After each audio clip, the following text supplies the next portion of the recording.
issues a bit more explicit. I think some of the priorities for ocean governance are issues like land-based pollution, overfishing, and acidification. There may be some others, but there's at least three that interest me and I think are important to be addressed, and I think the system governance could contribute to.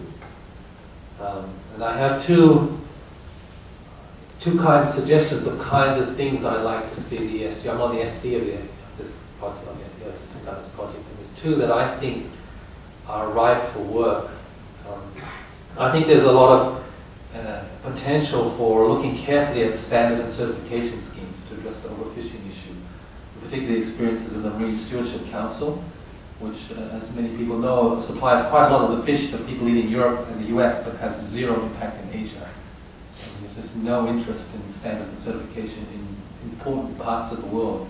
And I think that's a governance puzzle. Why can't it be an incentive and be attractive for other parts of the world as well? Both from the consumer, but also from the producer perspective.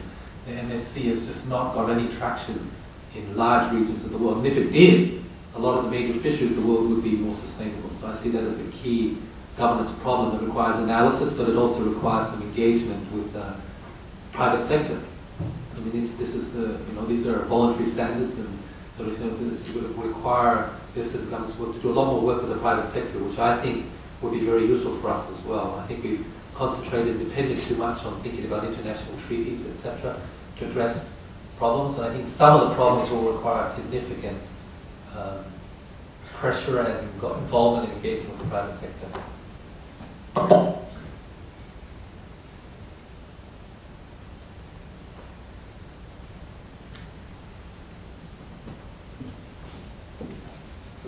Over here.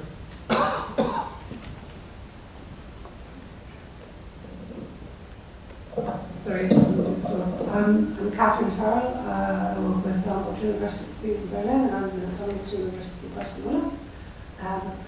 And I'm really very pleased by the breadth of the discussion, and I wanted to make a comment that I think picks up on the 5 case, which I think is why it's there, and then tries to speak to this question of how this kind of a discussion could be organized. And particularly with the example of piracy, it seems to me that the issues of poverty and the issues of history are really critical. So I'm curious, is your interdisciplinary group, does it include historians? And does your interdisciplinary group include people who are considering issues of poverty? So particularly the risks of the instrumentalizing the discussion about child labor in a context where we're really talking about resource control access issues. And so it's also to try and bring in this humanities aspect is what I wanted to touch on there, and the importance of bringing in the humanities, philosophy, history in the discussion.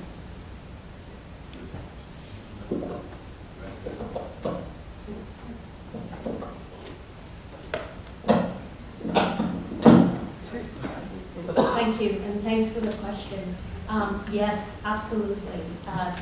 One of the arguments that we made to the TPA Foundation to fund this project was the fact that we would be drawing in the humanities, the social sciences, the law component, the operational aspects, engineering, etc.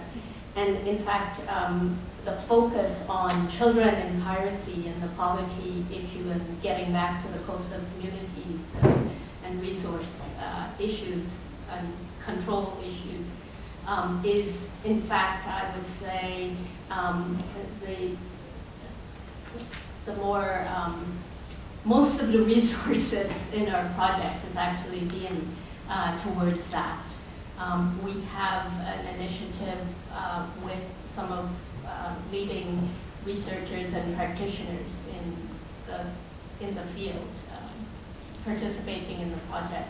We've made the link with the Child Soldier Initiative. I'm not sure if you're familiar with Lieutenant General Romeo Dallaire. He's on our project as well.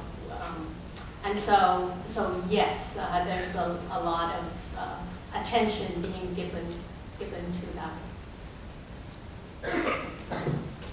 Yes. Thank you.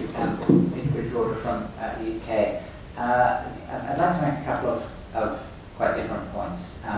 The first point is about the ocean as space and current use. In a sense, on land we've become quite constrained by the sheer volume of people and the sheer level of demands we place, contradictory demands often we place on land. In the oceans, there's still an apparent abundance of space. Of course, the reality is there isn't, but there is an apparent abundance of space. And one of the things that's happening is a kind of game that's being employed with respect to marine protected areas, i.e. who has the biggest.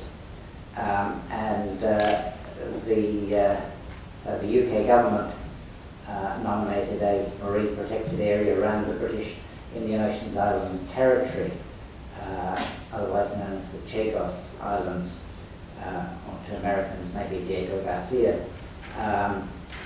And this was, for a while, the world's biggest marine protected area, only to be overtaken shortly afterwards by the US, and then gazumped again by the Australians.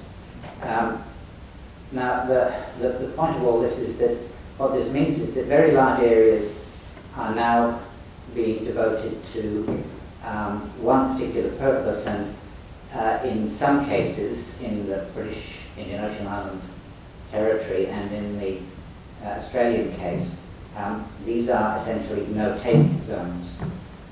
Now, they were, before that, fishery zones.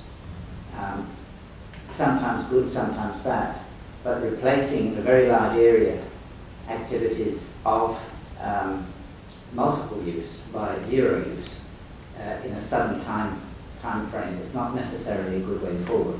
And I think there's a really important governance issue about how space is allocated, not just on the surface, but in the case of the oceans, in the three-dimensional nature of the oceans.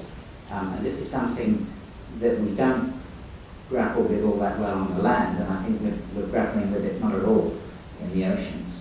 So the balance between the level of protection, the level of use, and so on is really important. There are a whole kind of other issues coming into play with respect to that. For example, in the Indian Ocean, there are some now political overtones, or there were anyway, political overtones between who actually owns, quote unquote, those islands, what happened to the original islanders, what Mauritius thinks about it, and so on. So that there really are a series of very interconnected issues which are brought into stark focus by one particular issue. So that I think is something that does need a lot of attention, because otherwise we are going to end up with globally a large series of areas apparently quote unquote protected, and then having to become unprotected, which is not a good way to do it. It's better to have a more appropriate series of governance measures, if you like, and a mechanism to apply the right levels of governance.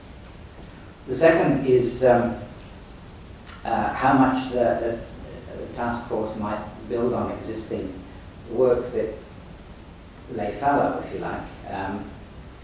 Because I recall in the mid to late 90s, I think it was, IOC in UNESCO sponsored an independent World Commission on the Oceans, which was